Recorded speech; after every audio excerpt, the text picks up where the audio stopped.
Telugu news కి స్వాగతం. తూర్పుగోదావరి జిల్లా జనసేన పార్టీ అధ్యక్షుడు కందుల దుర్గేష్ కామెంట్స్. ప్రభుత్వ నియంతృత్వ విధానాల వల్ల పవన్ కళ్యాణ్ పర్యటన వాయిదా పడింది. ప్రజల హక్కులకు భంగం కలిగించేలా, ప్రజాస్వామ్యాన్ని అపహాస్యం చేసేలా ఈ ప్రభుత్వం పనిచేస్తుంది. పనికిరాని సాంకేతిక కారణాల లోపాలు చూపుతూ అనుమతులు నిరాకరిస్తున్నారు. మీ ప్రభుత్వాన్ని సాగనంపే రోజులు దగ్గర పడ్డాయి. ప్రభుత్వం తీసుకున్న తప్పుడు నిర్ణయాల వల్ల రైతులు అప్పుల పాలవుతున్నారు. పవన్ కళ్యాణ్ ఈ విషయంపై అధ్యయనం చేస్తున్నారు. రైతులకు ఎంత త్వరగా రుణాలు ఇవ్వాలి, వారిని అప్పుల ఊబిలోంచి బయటికి ఎలా తీయాలని ఆలోచన చేస్తున్నారు. ఎన్నికల నోటిఫికేషన్ అడ్డు పెట్టుకుని ఇచ్చిన హామీలను ఎగ్గొట్టే ప్రయత్నం ప్రభుత్వం చేస్తుంది. ఈ ప్రభుత్వం ఏ రంగంలోనూ అభివృద్ధి సాధించలేదు. పవన్ కళ్యాణ్ ఎప్పుడు వ్యక్తిగత దూషణలు చేయరు. ప్రభుత్వం నడిపించే విధానం ఇది కాదు. ఈ విషయం ఎవరికైనా అర్థమవుతుంది. రాజధాని ఫైల్ సినిమాను ఎందుకు అడ్డుకోవాలని చూస్తున్నారు? యాత్ర సినిమాను ప్రజలకు బలవంతంగా రుద్దే ప్రయత్నం చేస్తున్నారు. తెలుగుదేశం జనసేన పార్టీలు కలిసి రాష్ట్రంలో ప్రత్యామ్నాయ శక్తిగా ఏర్పడుతున్నాయి. తెలుగుదేశం జనసేన పార్టీలను విమర్శిస్తూ వైసీపీ తన సమయాన్ని వృధా చేసుకుంటుంది. ఈ ప్రభుత్వంలో అధికారులు ఎవరూ వెన్నుముకతో పనిచేయడం లేదు. పవన్ కళ్యాణ్ పర్యటనను రద్దు చేసేందుకు సహకరిస్తున్న అధికారులకు తగిన గుణపాఠం చెబుదాం. రాజమండ్రి రూరల్ ఏర్పాటును ప్రకటించాల్సింది చంద్రబాబు లేదా పవన్ కళ్యాణ్. అంతేగాని ఎవరికి వారు ప్రకటించుకోవడం సరికాదు.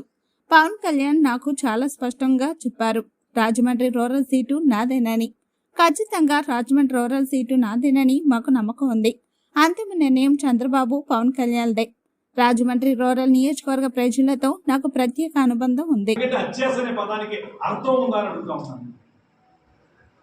జనసేన పార్టీ అత్యాసకపోతుందనేటువంటి మాట మాట్లాడే అర్హత ఎవరికి లేదు.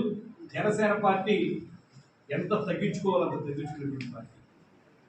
ప్రజల్ని ముందుకు తీసుకురావాలని, ప్రజలను అధికారంలోకి తీసుకురావాలని ఆలోచించేటువంటి పార్టీ జనసేన పార్టీ. అందువల్ల ఒకటే మేము చెప్తున్నాం, ఎవరైనా వచ్చి మాట్లాడేటప్పుడు వైఎస్ఆర్ కాంగ్రెస్ పార్టీ యొక్క విధానాలను 5 సంవత్సరాలుగా మనం చూద్దాం. జనసేన చూస్తే రాజమండ్రి రూరల్లో కూడా పాపం ఎమ్మెల్యే గారు ఏమీ చేయలేని పరిస్థితి వచ్చేస్తుంది. ఈయన అసలు వేదిక ఎక్కించేవాళ్ళే లేదు, పిలిచేవాళ్ళు లేదు, శిలాఫలకం మీద పేరు రాసేవాళ్ళు లేదు. ఇంత దారుణం ఇక్కడ ఒకతోటే కాదు, ఎక్కడైతే వేరే పార్టీలు ఎమ్మెల్యేలు ఉన్నారో అన్ని చోట్ల కూడా ఈ రకమైనటువంటి పరిస్థితి. దీనికి పోరాటం చేయాలి. ఖచ్చితంగా పోరాటం చేయాల్సినటువంటి బాధ్యత ప్రతిపక్షాల మీద ఉంటుంది. ఇలాగ రాజ్యాంగ ఉల్లంఘన జరుగుతూ ఉంటే, నేను ఒకటే ఉదాహరణ చెప్పాను, గతంలో కూడా చెప్పాను ఉదాహరణ. మేము అధికార పార్టీ ఎమ్మెల్సీగా నేను ఉన్నాను రాజమండ్రి రూరల్ నియోజకవర్గంలో. ఎంపీగా అరుణ్ కుమార్ గారు అధికార పార్టీ ఎంపీగా ఉన్నారు. అక్కడ ఎమ్మెల్యేగా స్థానికంగా తెలుగుదేశం పార్టీ, అది ప్రతిపక్షంలో ఉన్న తెలుగుదేశం పార్టీకి చంద్ర రమేష్ గారు ఎమ్మెల్యేగా ఉన్నారు. ఏ రోజు కూడా ఏ ప్రభుత్వ కార్యక్రమంలో కూడా అధికార పార్టీ జరగ మేము చేసేస్తామని ఇప్పుడు అనలేదు. అరుణ్ కుమార్ గారు పార్లమెంట్ అన్లెస్ చంద్ర రమేష్ గారు వచ్చే వరకు కూడా ఆయన గారిని నేను